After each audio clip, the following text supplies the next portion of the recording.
अस्सलाम वालेकुम पाकिस्तान टुडे के साथ मैं आपका होस्ट आपका दोस्त अब्दुल गफ़ार मार। मैं आज आपको मिलवाता हूं एक ऐसी शख्सियत से जिन्होंने 18 साल के बाद तहरीक इंसाफ को ज्वाइन किया और हल्का 266 जो कि पंजाब का आखिरी हल्का है वहां से इलेक्शन लड़ने का इरादा रखते हैं। और तब्दीली की जो हवा है पंजाब से, लाहौर से, इस्लामाबाद से शुरू होकर आखिरी हिस्से में पहुंच चुकी है, आगे सिंध है और पंजाब के हम आखिरी खित्ते में खड़े हैं, आखिरी हल्के में खड़े हैं। हम आपको आज मिलवाते हैं पाकिस्तान तहरीक इंसाफ के नए उम्मीदवार सरदार गुलाम मोहिउद्दीन सोलंकी साहब से। उनसे बात करते हैं और ज़मान पार का उन्होंने दौरा किया है और उन्होंने पाकिस्तान तहरीक इंसाफ में शमूलियत अख्तियार की है। मखदूम ग्रुप को हमेशा के लिए खैर बात कहा है और उनसे बात करते हैं, उनसे पूछते हैं सियासत के हवाले से और उनकी ज़िंदगी के बारे में। आप रहिए मेरे साथ, आपको आज दिखाएंगे बहुत ही ज़बरदस्त इंटरव्यू। आप रहिए मेरे साथ।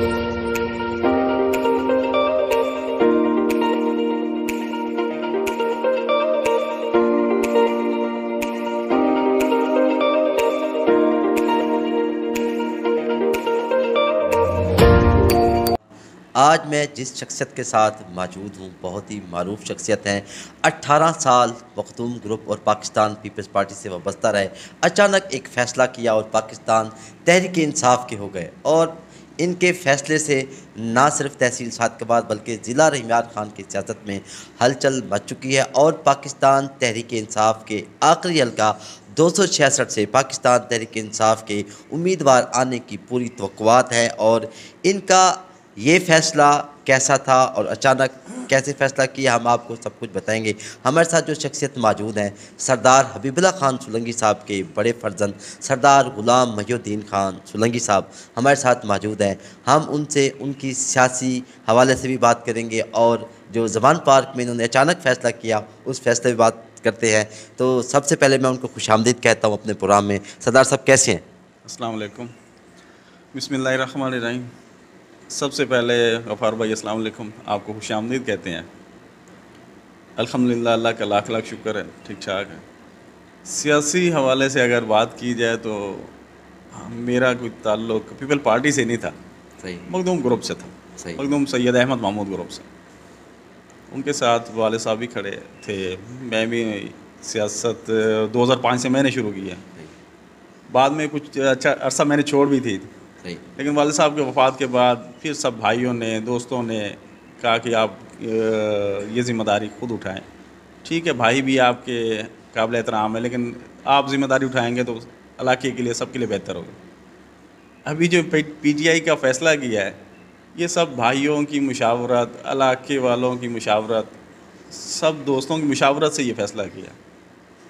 मखदूम साहिबान काबिल एहतराम है, लेकिन ये फ़ैसला बस सबकी राय की वजह से किया मैंने।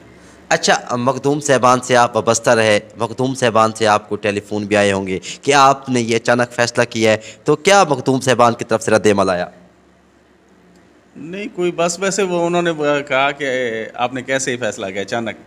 मैंने कहा अचानक तो फ़ैसला नहीं किया, ज़ाहिर बात है कि मैंने PP266 से कागज़ात नामज़दगी जमा कराए जो हैं, तो इलेक्शन लड़ने के लिए कराए हैं। और पीपल पार्टी का टिकट आपने किसी और को नामज़द कर दिया है, तो ज़ाहिर बात है मैंने इलेक्शन भी लड़ना था। और फिर भाइयों की मुशावरत पहले भी चल रही थी। कुछ भाई मेरे, कुछ कज़न पहले पीटीआई के जियाले बने फिर रहे थे वो भी बार बार कहते थे यार कोई अच्छा फ़ैसला करें जो इलाके के लिए भी अच्छा हो, हमारे लिए भी सबसे बेहतर हो, और इलाके में वोट की इलाके की इज़्ज़त भी हो। इस वजह से ये फ़ैसला किया। अच्छा, 266 से आपको पाकिस्तान तहरीक इंसाफ का टिकट मिलने की उम्मीद है। अगर खुदा न खास्ता आपको टिकट नहीं मिलता है, क्या आप पार्टी के साथ वफ़ादारी करेंगे? हाँ, ये भी बहुत अच्छा सवाल है। अब पार्टी में जब शामिल हुए हैं तो ये पार्टी क़यादत का फ़ैसला होगा कि वो टिकट मुझे देती है या किसी और को देती है। लेकिन अब पार्टी ज्वाइन की है तो पार्टी में ही रहेंगे और जिसको नामज़द करेगी उसकी सपोर्ट करेंगे। बिल्कुल, बहुत अच्छी बात है। उन्होंने कहा अगर मुझे टिकट नहीं भी मिलता है तो पाकिस्तान तहरीक इंसाफ की जो पार्टी है अगर किसी भी उम्मीदवार को 266 में लेके आती है तो उनकी ये सपोर्ट करेंगे। अच्छा, आप माशाल्लाह काफ़ी अरसे से सियासतदान हैं, आपका घराना सियासतदान है, आपके वालिद साहब का भी असर रसूख है और आपका भी है। आप तकरीबन कितनी यूनियन कौंसलों में ज़बरदस्त अंदाज में असर रसूख रखते हैं? इस वक्त तकरीबन 12-13 यूनियन कौंसिल हैं PP 266 में। तकरीबन 5-6 यूनियन कौंसिल ऐसी हैं जिसमें अक्सरियत में जो अक्सरियत समझे कि मेरे साथ शामिल भी है और उन्होंने वादा भी किया है। बाकी यूनियन कौंसिल में ज़ाहिर बात है मुख्तलिफ बरादरी है, उसमें महार बरादरी है, शहर बरादरी है, तरीली बरादरी है, चाचड़ है, मुख्तलिफ कौम है। वो भी उनसे भी ताल्लुकात तो हैं, पुराने आज के नहीं है, दादा से वाले साहब से चल रहे हैं। और सबसे ये है कि पहले कि मैं भी इस इलाके का हूँ, बाहर से ही। बाकी जो भी उम्मीदवार हैं इस वक्त सारे बाहर से हैं, जितने भी इस टाइम जिन्होंने नामजद कराए हैं कागजात। तो उस वजह से ख्याल है कि इंशाअल्लाह ये PTI अगर टिकट देती है मुझे तो PTI को ज़्यादा फ़ायदा होगा बाकी उम्मीदवार की निस्बत। बिल्कुल हकीकत बात है। पाकिस्तान तहरीक इंसाफ पहले में सुन रहे थे कि आमिर मुख्तार साहब को टिकट दी जा रही है, लेकिन अगर आमिर मुख्तार साहब को देखा जाए और गुलाम मोहिउद्दीन सोलंकी को देखा जाए तो ये बहुत असर रसूख भी रखते हैं और इनका वोट बैंक भी है। आप जहां बैठे हैं ये माची गोट एक मरकज़ है सियासत का, पूरे तहसील सादकाबाद की जो सियासत है, अगर इसको ज़ीरो पॉइंट के यहाँ पे दरमियान में मरकज़ है तो यहाँ पे तहरीक इंसाफ अगर ये इन जैसे लोग इनको मिल जाते हैं तो तहरीक इंसाफ मजबूत होगी। गुलाम मोहिउद्दीन साहब आप ये बताएं कि तहरीक इंसाफ के जो उम्मीदवार मैदान में उतरने के लिए तैयार हैं उनकी क्या पोजीशन है? एक तरफ मखदूम सैयद अहमद महमूद बहुत बड़े सियासतदान हैं, पीपल्स पार्टी भी है, नून लीग भी है, आप तहरीक इंसाफ को किस पोजीशन में देख रहे हैं? गफ़ार भाई, इस टाइम तहरीक इंसाफ ओवरऑल अगर पंजाब की बात करें तो काफ़ी ग्राफ उनका बेहतर है। और हल्का अगर PP 266 की बात करें तो यहाँ भी PTI का काफ़ी वर्कर है, काफ़ी वोट है। ये नहीं कह सकता कि वोट नहीं है, लेकिन यहाँ पर कुछ बरादरीज़म, कुछ वडेरा सिस्टम, कुछ इसलिए कि ये पंजाब का सबसे आखिरी हल्का है और सिंध के नज़दीक होने की वजह से कुछ सिंध की सकाफ़त की वजह से थोड़ा सा फ़र्क है। लेकिन अगर यहाँ का मकामी लड़ेगा तो ज़ाहिर बात वो उसको ओबलाइज लाजमी करेंगे। अच्छा, गुलाम मोहिउद्दीन साहब हमेशा कच्चे के लोगों ने सियासत की है। जमालुद्दीन वाली को देखा जाए वो भी कच्चे में है, रहीमाबाद भी कच्चे में है और नवाज़ाबाद भी कच्चे में है, तो इस पे और भोंग भी कच्चे में है। पहली दफ़ा मैं देख रहा हूँ कि यहाँ पक्के से उम्मीदवार आ रहे हैं, तो पक्के के जो मसाइल हैं वो क्या मसाइल है? हमेशा यहाँ पर कच्चे के लोगों ने सियासत की है और यहाँ के लोगों के मसाइल किस अंदाज में हल किए हैं, आप इस हवाले से मैं बताएंगे। जी, ये सबसे आपने अच्छा सवाल किया कि बाकी पहले जो भी उम्मीदवार आया बाहर से आया है और इस हल्के को ऐसे समझे कि जैसे सौतेली माँ जैसा सलूक किया गया। यहाँ पर ना कोई हेल्थ का प्रॉपर कोई इंतज़ाम हो सका है, ना एजुकेशन के हिसाब से हो सका है, ना जैसे ये सड़कों का हुआ है। पूरी हल्के को देख लें आपको, जो भी सड़क मिलेगी टूटी हुई या बनी हुई नहीं है, कच्ची सड़क बनेगी।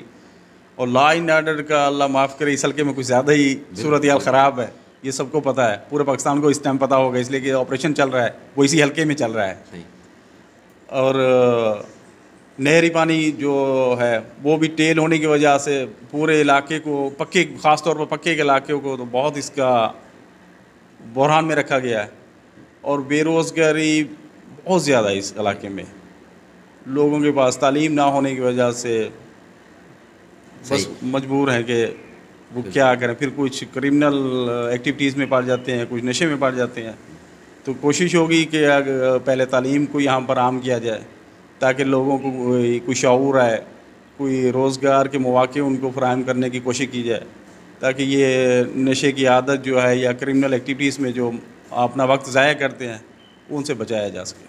अच्छा गुलाम मोहिउद्दीन भाई, आप मखदूम ग्रुप के साथ वाबस्ता रहे हैं, तो मखदूम साहब हमेशा अपोजिशन में रहे हैं, तो अब 1 साल हुआ है तो वो PDM में है, तो 1 साल से PDM इक़्तिदार में है, तो आप भी 1 साल उनके साथ रहे हैं, क्या उन्होंने आपके हलके में या आपके इलाके में कोई मंसूबे दिए? हल्के में मंसूबे तो दिए लेकिन अभी तक कोई काम नहीं हुआ। सही जी, काम मंसूबे कागजी तौर पर तो बाकी दिए हैं उन्होंने, लेकिन अभी तक कोई काम नहीं हुआ हमारे हल्के में। अच्छा, आप मखदूम साहब की सियासत से मुतमईन हैं? क्या उन्होंने अपने लोगों के, अपने हल्के के लोगों के तकरीब काम कराए हैं कभी? आप उनकी सियासत के हवाले से आप क्या कहेंगे?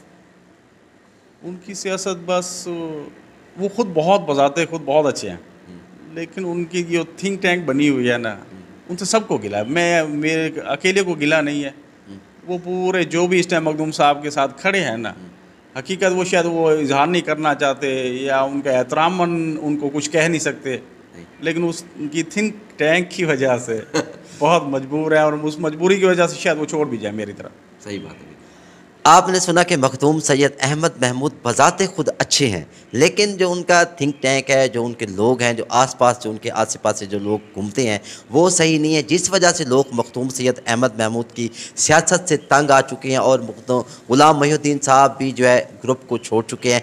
इसी तरह बेशुमार लोग अचानक फैसले करेंगे और जिसका मखदूम साहब को नुकसान होगा। अगर मखदूम साहब ने इस तरह के फैसले किए या इस तरह लोगों को इग्नोर किया तो मैं समझता हूँ कि मखदूम साहब की सियासत को काफ़ी नुकसान होगा। अच्छा, सरदार गुलाम मोहिउद्दीन सोलंकी साहब, आप अपने चाहने वालों को, अपने हल्के के लोगों को क्या पैगाम देंगे? मैं अपने भाइयों को, दोस्तों को जो मेरे इज़्ज़त करते हैं, उनको ये पैगाम है कि आप जो भी फैसला करें सोच समझ कर करें, इसलिए कि ये आखिरी चांस होगा सही। फैसला सही करने का। सही।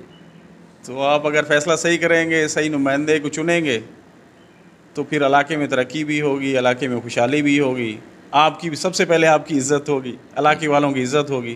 सही। इसलिए जो भी फैसला करें सोच समझ कर और सही। अच्छा फैसला करें।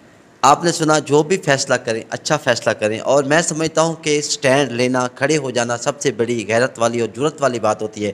जिस तरह सरदार गुलाम मोहिउद्दीन साहब ने स्टैंड लिया है और पाकिस्तान तहरीक इंसाफ के 18 साल मखदूम ग्रुप से वाबस्ता रहे और पाकिस्तान तहरीक इंसाफ के साथ वाबस्ता हो गए हैं। उम्मीद करते हैं कि इंशाल्लाह पाकिस्तान तहरीक इंसाफ के प्लेटफार्म से ये जुड़े रहेंगे और उम्मीद की जाती है कि पाकिस्तान तहरीक इंसाफ इनको टिकट भी देगी। अगर इनको टिकट नहीं दिया जाता है जो भी है, लेकिन ये पाकिस्तान तहरीक इंसाफ के साथ जुड़ गए हैं और उनके साथ वफादारी करेंगे, क्योंकि ये वादे के पक्के हैं और वफादार भी हैं। इनकी यही बात है जो लोगों को पसंद आती है कि जहाँ खड़े हो जाते हैं ये फिर पक्के खड़े हो जाते हैं। फिर किसी और प्रोग्राम में आपके साथ होंगे। इजाज़त दीजिए, अल्लाह हाफ़िज़।